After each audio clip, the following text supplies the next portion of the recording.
I've finished making a video about this and I'm having second thoughts.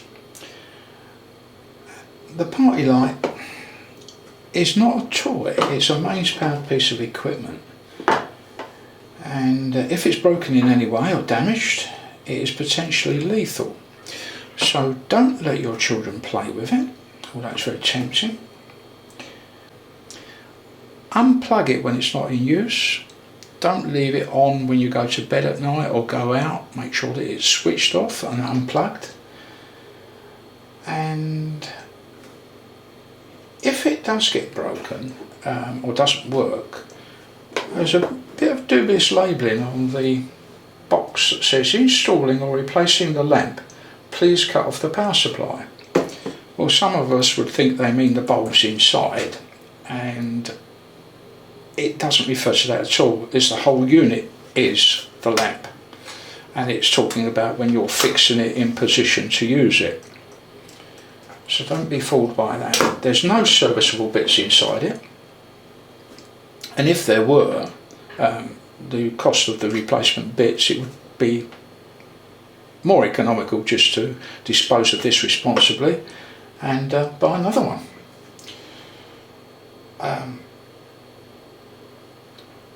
So the rest of this video, really, I go against everything I've said, in that I do take it apart and have a look inside.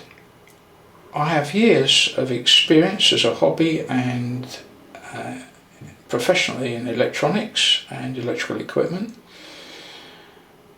and I'm fully aware of the risks that I expose myself to. The video is not a repair guide. Repeat, not a repair guide. And all I'm doing is just sharing my experience. I don't recommend that you follow anything I do, as there's a significant risk to harming yourself or others that may be around you.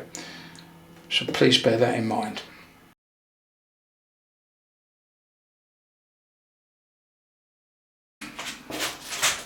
I have one of these little LED party lights that I purchased a little while ago, and it worked brilliantly for a while, and now it's stopped.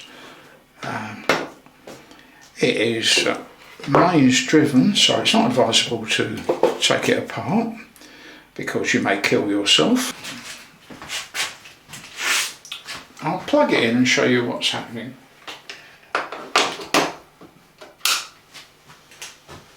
As you can see, absolutely very little. Or is it? The fan, or the reflector inside, is rotating. You should be able to see that, and it stops with the on and the off. Other than that, it isn't emitting any light. Now, before we go any further, I'm going to unplug it, switch it off and unplug it.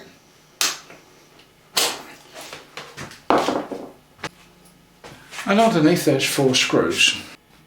And yes, you should be able to, if we remain in focus, should be able to see that there's 4 screws. And guess what?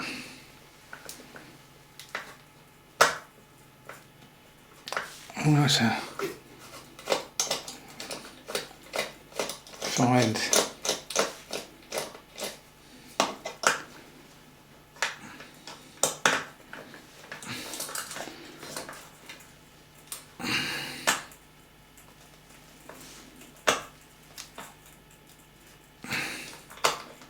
I really need a better screwdriver than this to sort of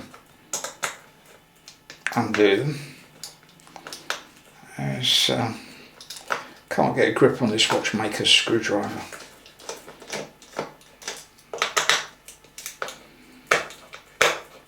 Remember, I have the power disconnected, and I just want to have a look inside because I'm curious.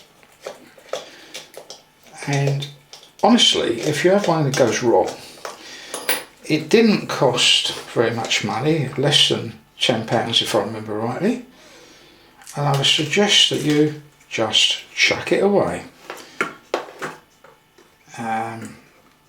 It isn't worth the risk to life and limb.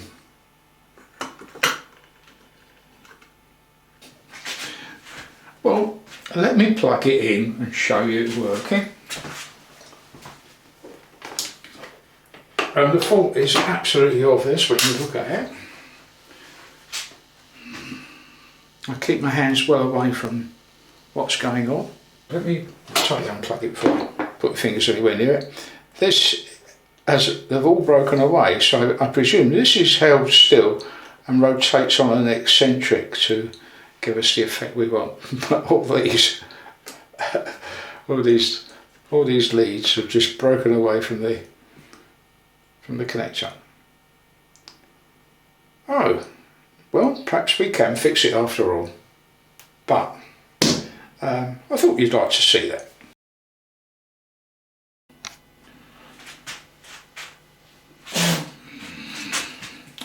Right across this part here is some, looks like hot glue that they've put across all those contacts where the leads came from. And well, we'll investigate further.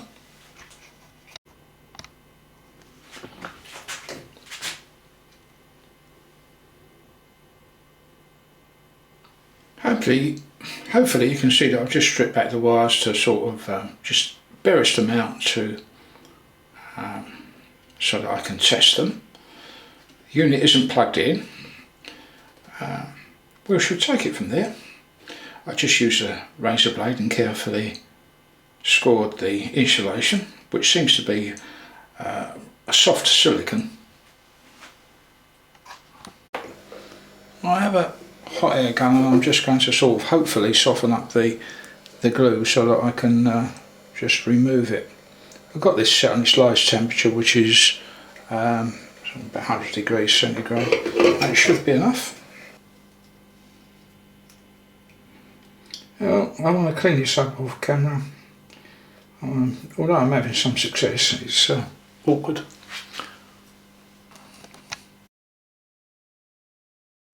I've cleaned off the terminals and all the glue that's on there, stripped the wires back, tinned them a little bit. Fortunately, tracing the wires back to the connector, the PCB is well marked and the colours go as follows.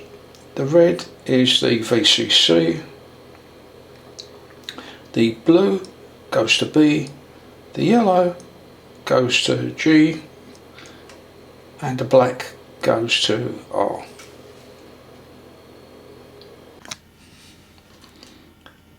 I've now plumbed them all back in, and I do mean plumbed. I'm just cleaning it off now with some methylated spirits and a bit of paper. Right.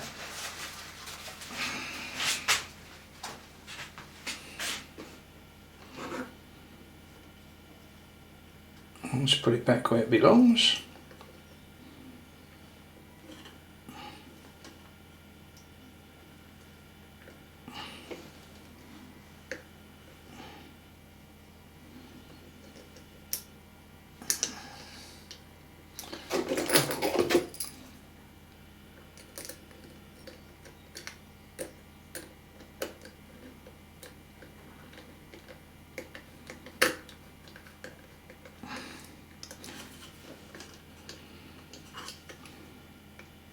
It wobbles around on there,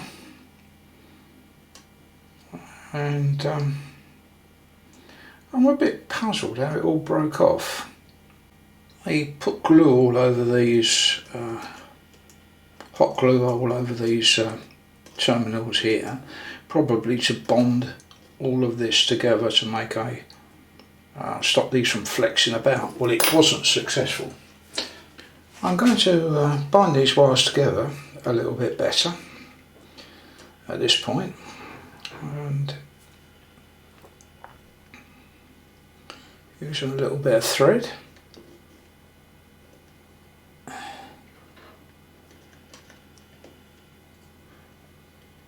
This is waxed thread, so in theory it shouldn't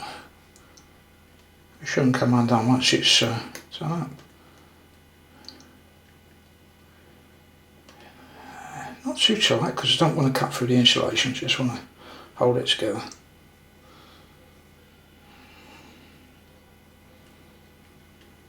There we go, that's done.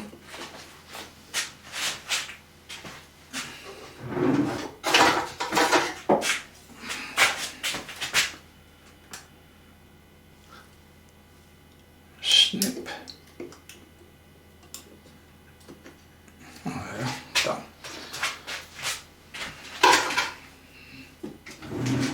Now all that remains is to put some hot wax, not hot wax but hot glue over these things to sort of bind them at the flexing point there.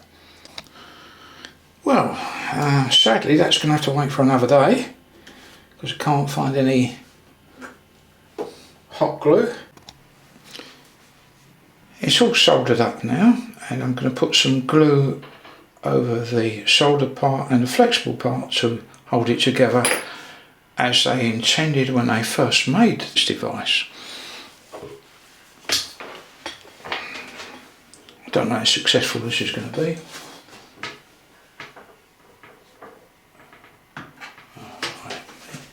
Right, here we go.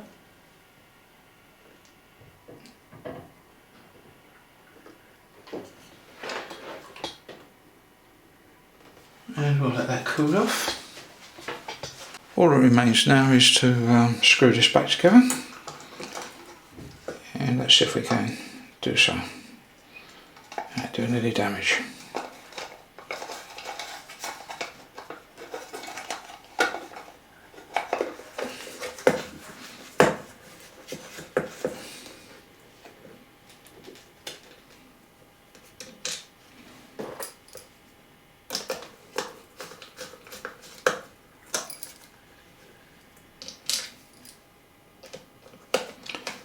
Under normal circumstances, as this is a mains powered unit, I wouldn't suggest that if you have no experience of dealing with these things, not to fiddle with them. They're so cheap that one, it's not worth the risk, and potentially they could be a fire hazard if you repair them and you don't know what you're doing. And if you leave it plugged in while you're working on it, you could also end up with a very serious condition called death. Here we go for the moment of truth. I'm going to lift the camera up away from the thing because I don't want to blind my camera. I'll turn the lights down in the room and switch it on.